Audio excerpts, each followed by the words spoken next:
a lo largo de 20 años con mucha rigurosidad, porque el acervo de lo que hoy es el archivo Filoctetes, digamos, está constituido por un corpus súper heterodoxo de materiales que van desde videos, registro en video, registro en audio, fotografías, artículos periodísticos, ensayos.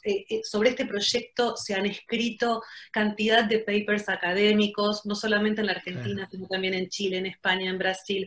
Allí donde llegó este proyecto, o donde llegó el rumor de este proyecto, algo se escribió, alguien tenía algo para decir, porque bueno, porque es un proyecto que también, digamos, rescatando cierto espíritu de aquellas acciones o intervenciones propias del movimiento situacionista, digamos, se hizo en un momento y en un contexto en el que de alguna manera el arte se había retirado de la calle, solo tomaba la calle cuando quería expresarse políticamente de manera artivista, o para embellecer el espacio público, digamos, y no ser más que eso, un objeto de decoración, ¿no? Y nosotros, rescatando además muchas de las experiencias que se habían realizado en la Argentina, por nombrar solo una de ellas, el siluetazo, ¿no? Pero claramente estaba como muy relacionada con un movimiento político, digamos, no era algo que en ese momento, nos tomó a todos por sorpresa, a nosotros los primeros, porque claro, después entendimos cómo era y pudimos como de alguna manera asumirnos. Por todo esto y porque todavía es el día de hoy que este proyecto tiene fuertes resonancias en el presente, porque lamentablemente la situación sociopolítica en el país, digamos, ha ido empeorando, y porque nosotros como seres sociales, seres artísticos y seres políticos también todo el tiempo nos estamos preguntando cuál es nuestra función.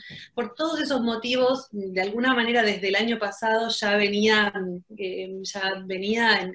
mi cabeza sonando fuertemente una voz que me decía que que este archivo tenía que ser abierto, tenía que ser de acceso libre y restricto, que teníamos que sociabilizar, democratizar el acervo de este archivo para poder empezar a pensar juntos. Sabemos que además hay hoy una comunidad académica mucho más preparada, con mejores herramientas que entonces, para pensar estas experiencias de arte en el espacio público, y teniendo la historicidad a favor, y siendo hoy los artistas maduros que somos, qué mejor que poder revisar ese pasado nuestro, que también es el pasado de nuestra historia como país, como sociedad, y una larga lista de etcéteras, desde una perspectiva del presente. Entonces, el archivo está en ebullición. Es un proyecto precioso, los invito a todos a conocernos, estamos activos en las redes y vamos a tener muy pronto un sitio web y tal. Después les seguiré enviando información a través de Blas, pero aquí estamos. Nosotros por Instagram podemos seguir al proyecto, ¿no? Comentanos el IG cuál es. El Instagram es Archivo Filoctetes. Perfecto. Bueno, a seguir esta experiencia, este archivo que está Bienvenidos, buenísimo. claro que sí.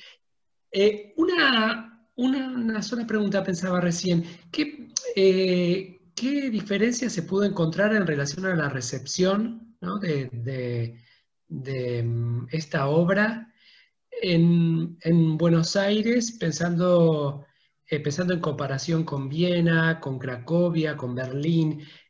¿Hay alguna especificidad que digan, bueno, resonó, rebotó de esta manera y digo, lo podemos leer como una singularidad en la recepción? Podríamos hablar de similitudes y de diferencias. En principio, las diferencias yo diría que son contextuales e idiosincráticas. ¿Qué quiero decir con esto? El contexto, digamos, no es lo mismo en términos socioeconómicos la ciudad de Berlín que la ciudad de Buenos Aires, ¿sí? Claro. No solo en términos socioeconómicos, sino también en términos sociohistóricos. Y al mismo tiempo, en términos comportamentales, la naturaleza de un latino de Latinoamérica en el espacio público es distinta a la naturaleza de un alemán en Alemania. Entonces, el comportamiento idiosincrático, es decir, el modo que se relacionan los cuerpos, naturalmente generaba la diferencia, el modo que se relacionan los cuerpos normalmente, en un país y en otro, en una raza, en otra, en un contexto y otro, naturalmente generaba un modo de relación con el muñeco y con la experiencia que era diferente. Pero a eso me refiero que es cosmética, es decir, no en relación esencialmente al proyecto, sino en relación a cómo son las personas en los diferentes ámbitos y en los países, las diferentes culturas.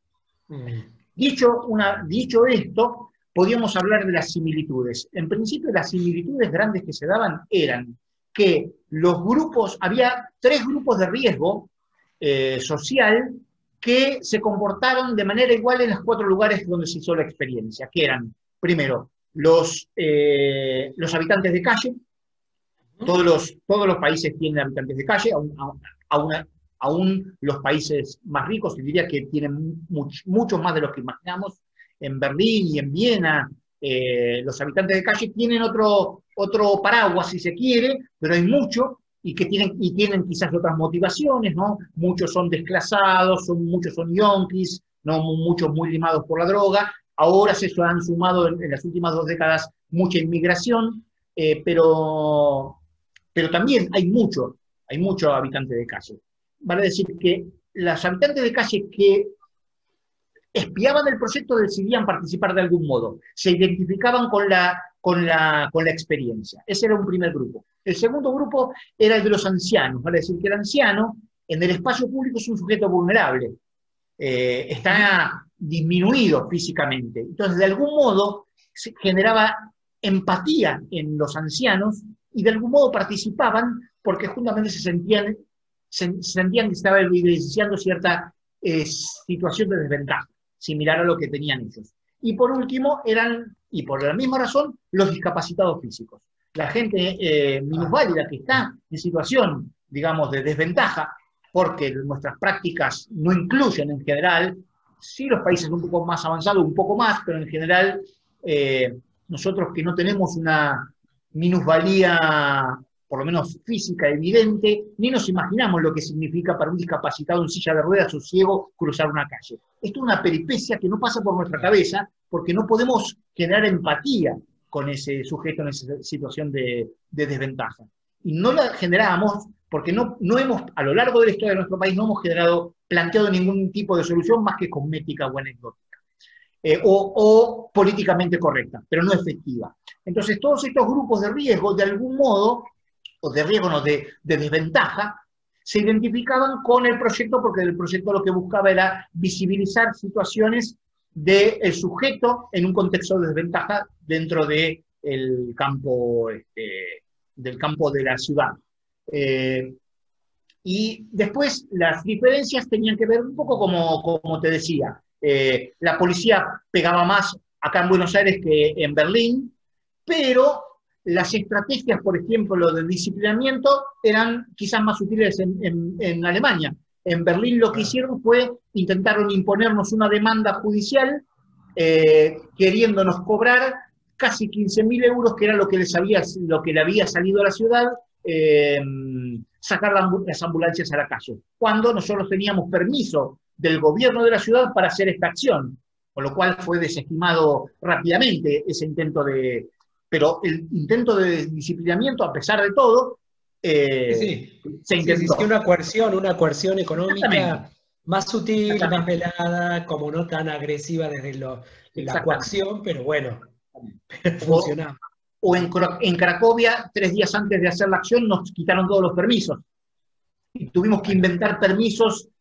Son como métodos sutiles de intentos de disciplinamiento que uno tiene que ir piloteándolos. Y esto es lo que hace fabuloso el proyecto, porque quizás en Cracovia salió muy bien justamente porque nos prohibieron todos esos lugares que eran los lugares que nos habían permitido. Y tuvimos que